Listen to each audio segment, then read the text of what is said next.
क्या आपने कभी सोचा है कि कर्म का असली सवाल यह है कि आपने क्या किया, या इससे भी पहले यह सवाल है कि करने वाला कौन है?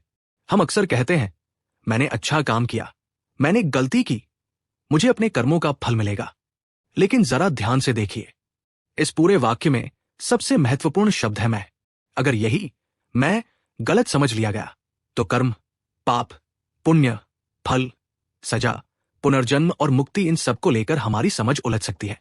और अष्टावक्र की खास बात यही है, वह कर्म की गिनती शुरू करने से पहले एक कदम पीछे जाते हैं और पूछते हैं, जिसे तुम मैं कह रहे हो, वो आखिर है कौन? यहीं से अष्टावक्र का कर्म को देखने का तरीका आम समझ से बिल्कुल अलग हो जाता है। आमतौर पर कर्म को हम बहुत सीधी तरह समझते हैं, अच्छा काम करो, अच्छा फल मिलेगा, बुरा काम करो, बुरा फल मिलेगा। अगर इस जन्म में फल नहीं मिला तो शायद अगले जन्म में मिलेगा। लेकिन अष्टावक्र का मुख्य ध्यान इस कर्म की गणित पर नहीं है, वह इससे भी गहरे सवाल पर जाते हैं, कर्म करता कौन है? और अगर ये एक सवाल सच में समझ में आ गया तो कर्म से जुड़े बहुत सारे सवाल अपने आप दूसरी रोशनी में दिखाई देने लगते हैं। अष्टावक्र की शुरुआत शरीर और आत्मा के फर्क से होती है। वो कहते हैं कि तुम केवल ये शरीर नहीं हो, तुम वह चेतना हो जो शरीर, मन, विचार और दुनिया में होने वाली घटनाओं को जानती है। इसे अभी बहुत साधारण तरीके से समझिए। आपके शरीर में दर्द होता है, आप कहते हैं, मुझे दर्द हो रहा है। मन में कोई विचार आता है, आप कहते हैं, मेरे मन में ये विचार चल रहा है।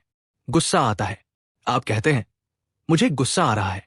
मतलब एक तरफ शरीर है, विचार है, भावनाएं हैं, और दूसरी तरफ कोई ऐसा है जो इन सबको जान रहा है। अष्टावक्र इसी जानने वाले को साक्षी कहते हैं।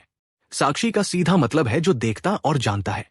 जैसे आप टीवी पर किसी आदमी को दौड़ते हुए देखते हैं, आदमी दौड़ रहा है लेकिन आप खुद नहीं दौड़ रहे। ठीक इसी तरह अष्टावक्र की दृष्टि में शरीर काम करता है, इंद्रियां अपने अपने काम करती हैं, मन सोचता है, इच्छाएं उठती हैं, भावनाएं आती जाती हैं। लेकिन इन सबको जानने वाली शुद्ध चेतना खुद इन गतिविधियों की तरह काम करने वाली वस्तु नहीं है। यहीं से एक बहुत बड़ा सवाल पैदा होता है। अगर शरीर काम करता है, मन सोचता है और व्यवहार होता है, तो फिर हम क्यों कहते हैं मैंने किया? यहीं पर आता है अहंकार। अहंकार का मतलब यहां सिर्फ घमंड नहीं है। यहां अहंकार का मतलब है अपने शरीर और मन को ही अपना अंतिम मैं मान लेना। जब मन कहता है, मैंने ये काम किया, मैंने सफलता पाई, मैं हार गया, मैंने पाप किया, मैंने पुण्य किया, तब एक कर्ता की भावना पैदा होती है। कर्ता यानी मैं ही ये काम करने वाला हूं। अष्टावक्र के अनुसार यही मैं करता हूं वाली पकड़ बंधन की जड़ है। लेकिन यहां एक बहुत जरूरी बात समझना जरूरी है। अगर अष्टावक्र कहते हैं कि आत्मा कर्ता नहीं है, तो इसका मतलब यह बिल्कुल नहीं कि अब इंसान जो चाहे करे और कह दे, मैंने तो कुछ किया ही नहीं। ऐसा समझना अष्टावक्र की बात को उल्टा समझना होगा। व्यवहार की दुनिया में शरीर और मन से काम होते हैं। कोई किसी की मदद करता है, कोई किसी को चोट पहुंचाता है, कोई पढ़ता है, कोई नौकरी करता है, कोई चोरी करता है। इन सबका असर भी होता है। लेकिन अष्टावक्र जिस स्तर पर बात कर रहे हैं, वहां उनका सवाल यह है कि इन सब गतिविधियों को करने वाला हमारा अंतिम स्वरूप क्या सच में वही है जिसे हम मैं कहते हैं?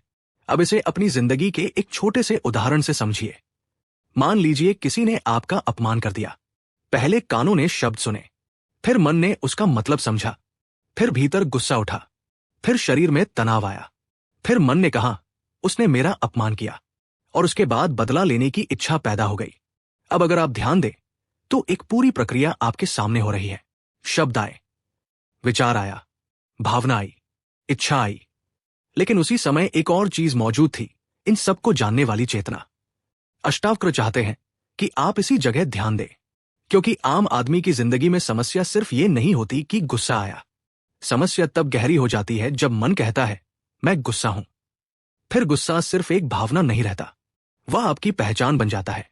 इसी तरह दुख आता है। पहले दुख एक अनुभव है, लेकिन मन कहता है मैं दुखी इंसान हूं। डर आता है, मन कहता है मैं डरपोक हूं। असफलता आती है, मन कहता है मैं असफल हूं। यहीं से अनुभव और पहचान के बीच का फर्क मिट जाता है। अष्टावक्र की शिक्षा में यही फर्क बहुत महत्वपूर्ण है। एक विचार आपके मन में आ सकता है, लेकिन आप वो विचार नहीं है। एक भावना उठ सकती है, लेकिन आप वह भावना नहीं है। शरीर बदल सकता है, लेकिन आप केवल शरीर नहीं है। यही वजह है कि अष्टावक्र कहते हैं कि धर्म अधर्म और सुख दुख मन के स्तर पर है, जबकि तुम्हारा वास्तविक स्वरूप साक्षी चेतना है। अब यहां से कर्म को लेकर अगला सवाल उठता है, क्या हमारी सोच भी कर्म है? मान लीजिए आपके मन में किसी के लिए गुस्से का विचार आया। क्या सिर्फ विचार आने से ही आपने कर्म कर दिया? और अगर आपने उसी विचार को पकड़ लिया, उसे बार बार सोचते रहे और फिर उसी के अनुसार काम भी कर दिया, तो क्या दोनों चीजें एक जैसी हैं? अष्टावक्र की शिक्षा को समझने के लिए इन दोनों को अलग देखना जरूरी है। मन में विचार उठना एक बात है और उस विचार को मैं मानकर उसके पीछे चल पड़ना दूसरी बात। मान लीजिए आपको अचानक किसी से जलन हुई। पहला रास्ता है आपने उस जलन को देखा और समझा कि मेरे मन में अभी जलन उठ रही है। दूसरा रास्ता है मैं उससे जलता हूं, वो मुझसे आगे कैसे निकल गया, मुझे उसे नीचे गिराना है। पहले मामले में विचार आया और देखा गया, दूसरे में विचार ने आपको पकड़ लिया। यही पकड़ अष्टावक्र के लिए बहुत महत्वपूर्ण है। वह बार बार इच्छा, तृष्णा और आसक्ति की बात करते हैं। आसक्ति का साधारण मतलब है किसी चीज को इस तरह पकड़ लेना कि उसके बिना मैं ठीक नहीं रह सकता। हमें पैसा चाहिए, सम्मान चाहिए, किसी व्यक्ति का प्यार चाहिए, जीत चाहिए, अपनी बात सही साबित करनी है। और जब इनमें से कोई चीज हमारे हिसाब से नहीं होती तो मन परेशान हो जाता है। यानी बाहर की चीज से ज्यादा महत्वपूर्ण हो जाती है उसके साथ हमारी पकड़। यही कर्म की चर्चा एक नए रूप में सामने आती है। हम आम तौर पर पूछते हैं, मैंने क्या किया? अष्टावक्र हमें उससे पहले पूछना सिखाते हैं, मैंने जो किया उसके साथ मेरे मन की पकड़ क्या है? और अब इससे भी गहरा सवाल निकलता है, क्या इरादा भी कर्म है? मान लीजिए आपने किसी की मदद की, लेकिन मन में यह इच्छा थी कि लोग आपकी तारीफ करें। बाहर से काम अच्छा दिखाई देता है, लेकिन भीतर क्या चल रहा था? दूसरी तरफ किसी व्यक्ति ने मदद तो नहीं की, लेकिन मन में सचमुच मदद करने की इच्छा थी। तो क्या दोनों को केवल बाहर दिखाई देने वाले काम से समझ लिया जाए? अष्टावक्र इस सवाल का कोई आधुनिक नैतिक हिसाब नहीं बनाते कि इरादे का इतना प्रतिशत और काम का इतना प्रतिशत कर्म है। उनका ध्यान इससे अलग जगह है। वह पूछते हैं, इच्छा किससे उठ रही है, पकड़ किसमें बन रही है, और मैं किस चीज को अपना मान रहा है? यही कारण है कि उनकी शिक्षा में वासना और तृष्णा इतनी महत्वपूर्ण है। वासना का अर्थ यहां केवल काम इच्छा नहीं है।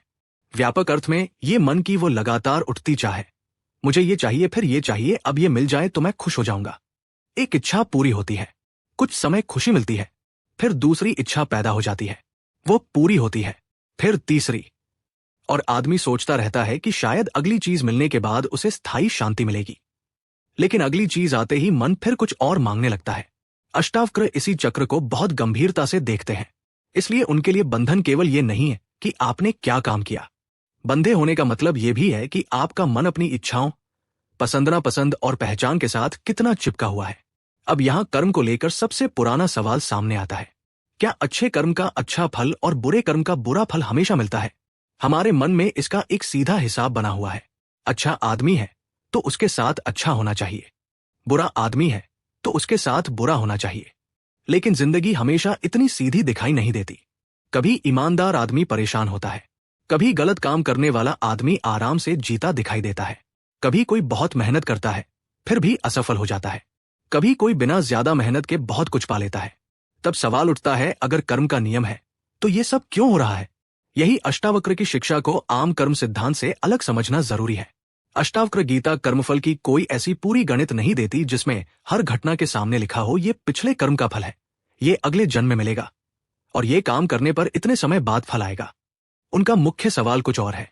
वह पूछते हैं, सुख को भोगने वाला कौन है, दुख को भोगने वाला कौन है, और जिसे तुम मैं कह रहे हो उसकी असली पहचान क्या है? अष्टावक्र कहते हैं कि शुद्ध आत्मा न करता है न भोगता। भोगता यानी जो सुख दुख को मैं भोग रहा हूं कहता है। अब ये बात सुनने में बहुत अजीब लग सकती है, क्योंकि अगर मुझे दर्द हो रहा है तो मैं साफ कह सकता हूं मुझे दर्द हो रहा है। अगर किसी ने मेरी तारीफ की तो मुझे खुशी होती है, अगर किसी ने अपमान किया तो मुझे दुख होता है। तो फिर अष्टावक्र कैसे कह रहे हैं कि मैं भोगता नहीं हूं? यही हमें दो स्तरों को अलग करना पड़ेगा। एक है रोजमर्रा की जिंदगी का स्तर। यहां शरीर को चोट लगेगी तो दर्द महसूस होगा, मन को कोई बात परेशान करेगी तो दुख होगा, कोई अच्छी खबर मिलेगी तो खुशी होगी। इस स्तर पर अनुभव को नकारने की कोई जरूरत नहीं। लेकिन अष्टावक्र दूसरा सवाल पूछते हैं, क्या यह अनुभव ही तुम्हारा पूरा अस्तित्व है? दर्द आया और चला गया, खुशी आई और चली गई, गुस्सा आया और चला गया, डर आया और चला गया, विचार आया और चला गया। लेकिन जिसने इन सब के आने जाने को जाना, उसका क्या? अष्टावक्र का ध्यान उस जानने वाले पर है। यही कर्ता और साक्षी का फर्क समझ में आता है। अगर आप अपने आप को केवल शरीर और मन मानते हैं तो स्वाभाविक रूप से लगेगा मैं कर रहा हूं, मैं भोग रहा हूं, मेरे साथ सब कुछ हो रहा है। लेकिन अगर आप अपने वास्तविक स्वरूप को साक्षी चेतना के रूप में देखते हैं तो सवाल बदल जाता है। अब आप पूछते हैं मेरे सामने ये अनुभव हो रहा है, लेकिन क्या मैं केवल यही अनुभव हूं? और यही सवाल कर्म के पूरे खेल को हिला देता है। अब एक और मुश्किल सवाल उठता है, अगर मैं अकर्ता हूं तो फिर मेरी जिम्मेदारी क्या है? अगर किसी ने गलत काम किया और वो कह दे आत्मा तो अकर्ता है, मैंने कुछ किया ही नहीं, तो क्या यह सही होगा? नहीं। यहां अष्टावक्र की बात को व्यवहार और आत्मज्ञान के दो अलग स्तरों पर समझना होगा। व्यवहार में अगर आपने किसी को नुकसान पहुंचाया है तो उसके परिणाम है। गलती हुई है तो उसे स्वीकार करना चाहिए। किसी को चोट लगी है तो उसे ठीक करने की कोशिश करनी चाहिए, माफी मांगनी चाहिए, अपना व्यवहार बदलना चाहिए। लेकिन आत्मज्ञान के स्तर पर खुद को हमेशा के लिए मैं पापी हूं, मैं खराब इंसान हूं जैसी पहचान में बंद कर देना भी अष्टावक्र का रास्ता नहीं है। एक तरफ जिम्मेदारी है, दूसरी तरफ पहचान से मुक्ति। इन दोनों को मिलाना नहीं चाहिए। और यहीं से अष्टावक्र की बात बहुत दिलचस्प हो जाती है, क्योंकि वह ये नहीं कहते कि तुम्हें मुक्ति पाने के लिए हजारों अच्छे कर्म जमा करने हैं। वो कहते हैं पहले उस व्यक्ति को पहचानो जो कह रहा है मुझे मुक्ति चाहिए, क्योंकि अगर मैं की पहचान ही गलत है तो कर्मों की पूरी गिनती किसके लिए की जा रही है? यहीं से अष्टावक्र कर्म की समस्या को धीरे धीरे कर्म से हटाकर आत्मज्ञान की तरफ ले जाते हैं। और इसके बाद एक ऐसा सवाल सामने आता है जिसे छोड़कर कर्म सिद्धांत की चर्चा अधूरी रह जाती है। अगर आत्मा अकर्ता है तो फिर कर्म का फल आखिर किसे मिलता है? यही वह जगह है जहां अष्टावक्र की बात सबसे ज्यादा उलझ जाती है, क्योंकि सामान्य सोच कहती है मैंने कर्म किया इसलिए मुझे फल मिलेगा। अष्टावक्र पूछते हैं ये मैं कौन है? और अगर इस एक सवाल को सच में पकड़ लिया जाए तो कर्म, पाप, पुण्य, सुख, दुख और पुनर्जन्म, इन सबको देखने का पूरा तरीका बदलने लगता है। अब सवाल वहीं से आगे बढ़ता है, अगर आत्मा कर्ता नहीं है तो फिर कर्म का फल आखिर किसे मिलता है? सामान्य जवाब होगा जिसने कर्म किया उसी को फल मिलेगा। लेकिन अष्टावक्र यही रुकते नहीं। वो पूछते हैं जिसने कर्म किया वो कौन है? मान लीजिए किसी ने आपका अपमान किया, शरीर ने आवाज सुनी, मन ने उसका अर्थ बनाया, भीतर गुस्सा उठा, फिर बदला लेने की इच्छा आई, आपने कुछ कर दिया। अब हम कहते हैं मैंने गुस्से में ये किया। अष्टावक्र इस पूरे अनुभव को ध्यान से देखने को कहते हैं। गुस्सा आया, लेकिन क्या आपने गुस्से को आते हुए देखा? विचार आया, क्या आपको पता था कि विचार आया? इच्छा उठी, क्या आपको यह मालूम था कि इच्छा उठ रही है? अगर हां तो एक बात साफ है, विचार, भावना और इच्छा को जानने वाला उनसे अलग है, यही साक्षी है। लेकिन आम जिंदगी में हम साक्षी को भूलकर अनुभव के साथ अपनी पहचान जोड़ लेते हैं। गुस्सा आया तो मैं गुस्सा हूं, डर आया तो मैं डर गया, दुख आया तो मैं दुखी हूं, सफलता मिली तो मैं सफल हूं, असफलता मिली तो मैं असफल हूं। और यहीं से एक छोटी सी घटना हमारी पूरी पहचान का हिस्सा बन जाती है। अष्टावक्र का सवाल इसलिए बहुत सीधा है, क्या तुम्हें जो कुछ अनुभव हो रहा है तुम वही हो, या तुम वो हो जो इन अनुभवों को जान रहा है? यही फर्क समझना कर्म की चर्चा में सबसे जरूरी है। अब यहां से एक और बड़ा सवाल निकलता है, अगर हर घटना को पिछले कर्म का फल मान लिया जाए तो क्या दुनिया में होने वाली हर परेशानी का कारण हमारे पुराने कर्म ही है? मान लीजिए कोई बच्चा बहुत गरीब परिवार में पैदा हुआ, कोई बच्चा जन्म से ही किसी बीमारी या शारीरिक परेशानी से जूझ रहा है, क्या इसका मतलब यह है कि उसने पिछले जन्म में कोई बुरा काम किया होगा? अष्टावक्र गीता के आधार पर ऐसा निश्चित रूप से कहना ठीक नहीं होगा। ग्रंथ में ऐसा कोई पूरा नियम नहीं दिया गया कि हर जन्मजात बीमारी, हर गरीबी, हर दुर्घटना या हर दुख पिछले जन्म के किसी खास कर्म की सजा है। इसलिए अगर कोई कहे वो गरीब है क्योंकि उसने पिछले जन्म में पाप किया था, तो हमें पूछना चाहिए अष्टावक्र गीता में ये बात साफ साफ कहां कही गई है? यही सावधानी जरूरी है। किसी दर्शन में पुनर्जन्म या संसार की बात होना एक बात है, और हर घटना को पिछले जन्म के कर्म से जोड़ देना दूसरी बात। अष्टावक्र की दिशा इससे अलग है। वो बार बार हमें घटना के कारण की लंबी कहानी से ज्यादा उस मन की तरफ ले जाते हैं जो घटना को पकड़ लेता है, क्योंकि दुख सिर्फ बाहर की घटना से नहीं बनता। एक घटना हुई, फिर मन उसके बारे में सोचता है, फिर उसी बात को बार बार याद करता है, फिर कहता है मेरे साथ ही ऐसा क्यों हुआ, फिर भविष्य की चिंता करता है, फिर डर पैदा होता है, और धीरे धीरे एक घटना हमारे पूरे मन पर कब्जा कर लेती है। अष्टावक्र के लिए यही मानसिक पकड़ बहुत महत्वपूर्ण है। इसका मतलब यह नहीं कि बाहर की घटना महत्वपूर्ण नहीं है, बल्कि सवाल यह है कि घटना के बाद मन उसके साथ क्या कर रहा है। इसीलिए एक ही परिस्थिति में दो लोग बिल्कुल अलग तरह से टूट सकते हैं। एक आदमी नौकरी खो देता है और सोचता है मेरी जिंदगी खत्म हो गई। दूसरा भी नौकरी खोता है, दुखी होता है, परेशान होता है, लेकिन धीरे धीरे संभल कर आगे बढ़ जाता है। घटना दोनों के साथ हुई, लेकिन भीतर उसका असर एक जैसा नहीं रहा। अष्टावक्र इसी अंदर की पकड़ को देखने को कहते हैं। अब यहां कर्म और मन का संबंध और साफ होने लगता है।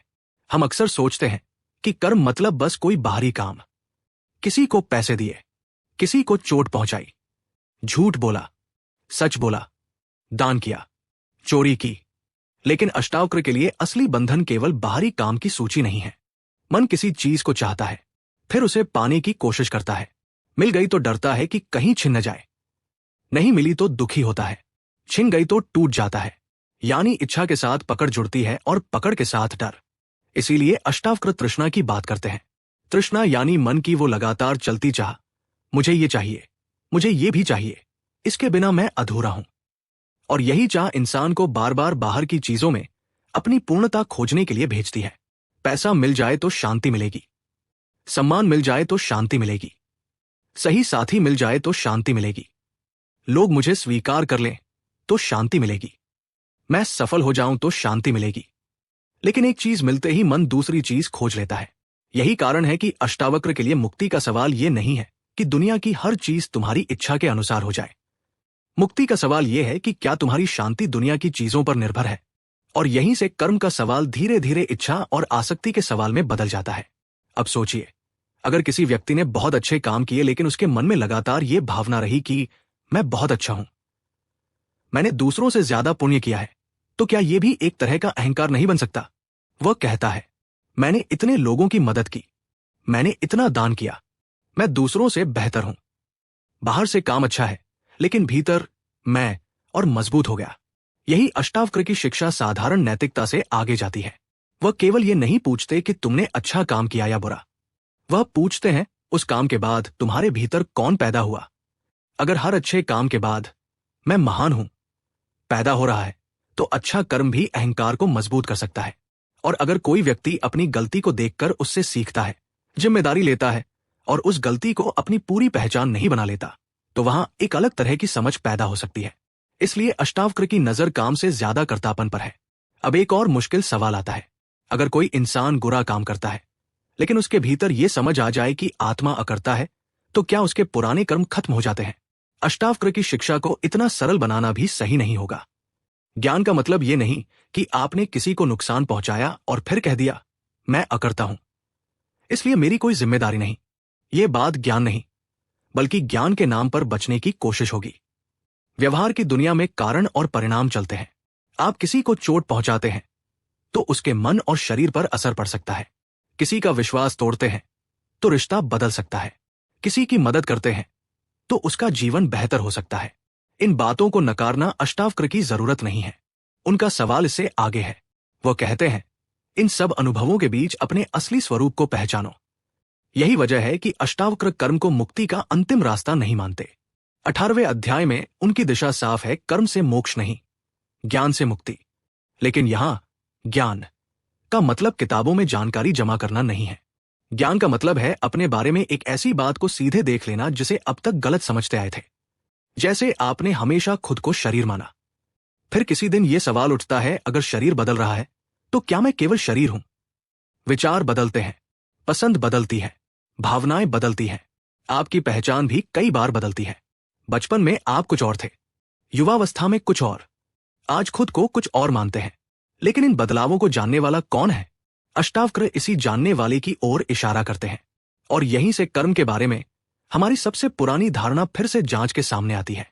हम कहते हैं मेरे कर्म, लेकिन अष्टावक्र पूछते हैं मेरे कहने वाला कौन है। हम कहते हैं मुझे फल मिलेगा, वह पूछते हैं फल भोगने वाला कौन है।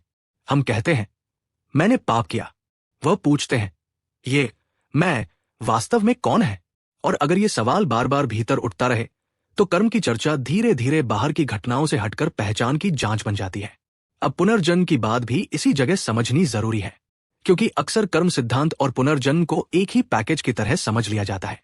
लोग कहते हैं इस जन्म में जो किया उसका फल अगले जन्म में मिलेगा। अष्टावक्र गीता में संसार और जन्म जन्म की चर्चा जरूर मिलती है, लेकिन यह कहना कि ग्रंथ हर व्यक्ति के हर सुख दुख का हिसाब पिछले जन्म के किसी खास कर्म से जोड़कर समझाता है, सही नहीं होगा। अष्टावक्र की शिक्षा में संसार को समझने का एक और तरीका भी दिखाई देता है, वासना और आसक्ति का लगातार चलना। आज कुछ चाहिए, कल कुछ और चाहिए। एक इच्छा पूरी हुई, दूसरी उठ गई। जो मिला उसे खोने का डर पैदा हुआ, जो नहीं मिला उसका दुख पैदा हुआ, और ये चक्र चलता रहा। इस नजर से देखें तो संसार सिर्फ ये सवाल नहीं है कि कितने जन्म हुए। संसार अभी इसी जीवन में मन की वह दौड़ भी हो सकती है जिसमें इंसान लगातार कुछ पाने, कुछ बचाने और कुछ बनने की कोशिश करता रहता है। इसीलिए अष्टावक्र की शिक्षा को समझने के लिए आपको पुनर्जन्म में विश्वास करना ही पड़े, ऐसा जरूरी नहीं।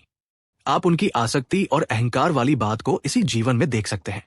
जब कोई व्यक्ति अपनी नौकरी को ही अपनी पहचान बना लेता है, नौकरी जाते ही उसे लगता है कि मैं खत्म हो गया। जब कोई व्यक्ति किसी रिश्ते को ही अपना पूरा अस्तित्व मान लेता है, रिश्ता टूटते ही उसे लगता है कि अब मेरे पास कुछ नहीं बचा। जब कोई व्यक्ति अपनी सफलता को ही अपना मैं मान लेता है, असफलता उसके पूरे अस्तित्व पर हमला लगती है। यहां कर्म से भी गहरी चीज दिखाई देती है, पहचान। और शायद यही वजह है कि अष्टावक्र बार बार आपको बाहर की दुनिया से हटाकर भीतर के मैं को देखने के लिए कहते हैं। अब एक और सवाल, अगर भगवान सबका निर्माता है तो कर्म का फल कौन देता है? क्या कोई ऊपर बैठकर हर इंसान के कर्मों का हिसाब रख रहा है?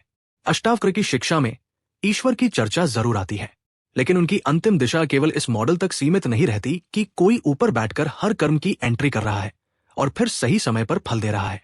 वो फिर उसी सवाल पर लौटते हैं, कर्ता कौन है? क्योंकि अगर अंतिम सत्य में आत्मा अकर्ता है तो आत्मा ने कर्म किया और आत्मा कर्म का फल भोग रही है। दोनों धारणाओं को जांचना पड़ेगा। यही अष्टावक्र की खास बात है। वो कर्म की किताब के पन्ने नहीं पलटते, वो उस व्यक्ति को खोजते हैं जो कह रहा है ये मेरी कर्मों की किताब है। और यहीं से कर्म और मुक्ति का संबंध भी साफ होने लगता है। अगर कर्म करके ही मुक्ति मिलती तो सवाल होता कितने अच्छे कर्म करने होंगे, कितने पापों को अच्छे कर्मों से मिटाना होगा, कितने जन्म लगेंगे। लेकिन अष्टावक्र इस रास्ते को अंतिम रास्ता नहीं मानते। उनके अनुसार मुक्ति का मूल ज्ञान है, और ज्ञान का अर्थ ये नहीं कि आपने कर्मों की संख्या बदल दी। ज्ञान ये बदलता है कि आप अपने आप को किस रूप में देखते हैं। पहले मैं करता हूं, फिर समझ आती है कर्म शरीर मन के स्तर पर हो रहे हैं और मैं उनका साक्षी हूं। पहले मैं सुखी हूं, मैं दुखी हूं, फिर समझ आती है सुख और दुख आते जाते अनुभव है, मैं उन्हें जानने वाला हूं। पहले मैं पापी हूं, फिर समझ आती है मैंने गलती की है, लेकिन मेरी पूरी पहचान उस गलती से बड़ी है। यह फर्क बहुत गहरा है, क्योंकि गलती की जिम्मेदारी लेना और खुद को हमेशा के लिए गलती मान लेना दोनों एक चीज नहीं है। अगर आपने किसी को नुकसान पहुंचाया है तो जिम्मेदारी से भागना नहीं है, लेकिन यह भी जरूरी नहीं कि आप जीवन भर अपने सिर पर मैं बुरा इंसान हूं का बोझ उठाते रहें। व्यवहार में सुधार चाहिए, भीतर पहचान की स्पष्टता चाहिए, और यही जगह है जहां अष्टावक्र की मुक्ति की बात समझ में आती है। मुक्ति का मतलब यह नहीं कि शरीर अब कोई काम नहीं करेगा। मुक्ति का मतलब यह नहीं कि आप परिवार छोड़ देंगे। मुक्ति का मतलब यह भी नहीं कि आप नौकरी करना बंद कर देंगे। शरीर अपना काम कर सकता है, मन अपना काम कर सकता है।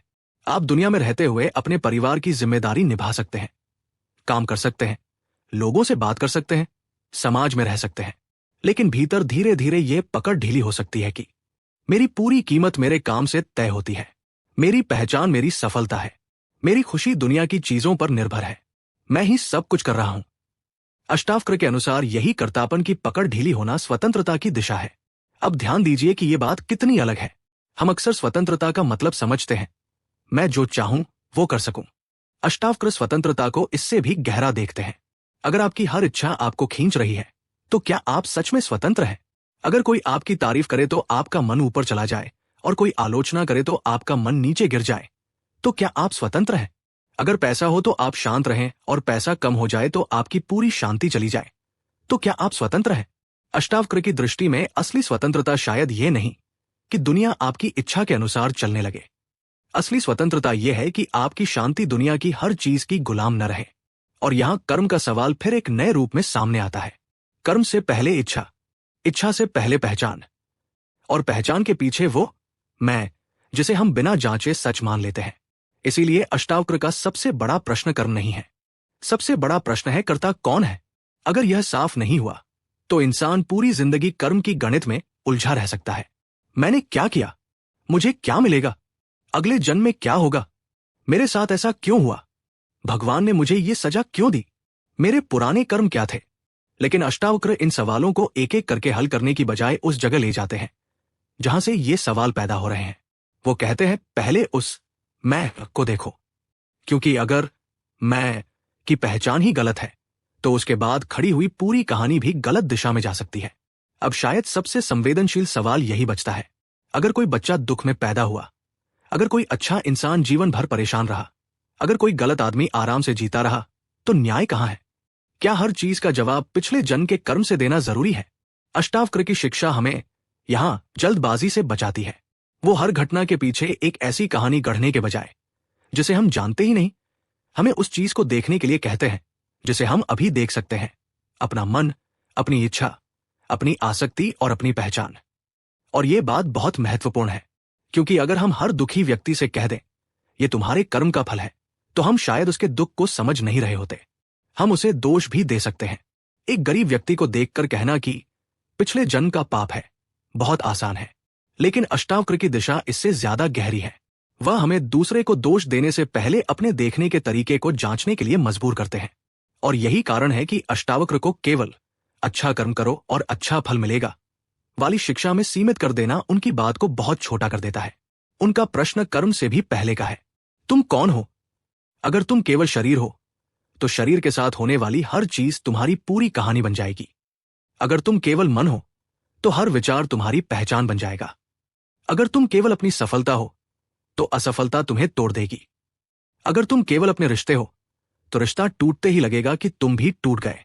अगर तुम केवल अपने कर्म हो तो तुम्हारी पूरी पहचान तुम्हारे किए हुए कामों की सूची बन जाएगी।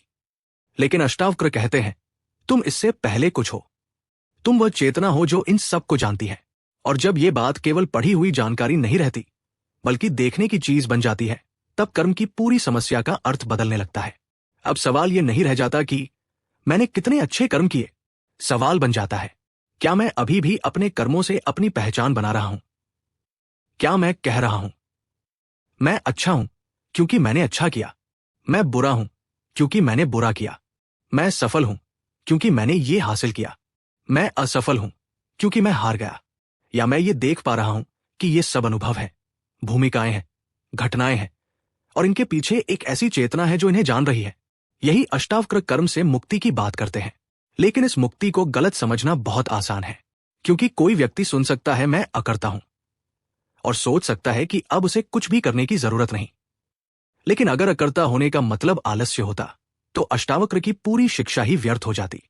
अकर्ता होने का मतलब यह नहीं कि शरीर काम नहीं करेगा, इसका मतलब है कि भीतर मैं ही सब कुछ कर रहा हूं वाली पकड़ को देखा जाए।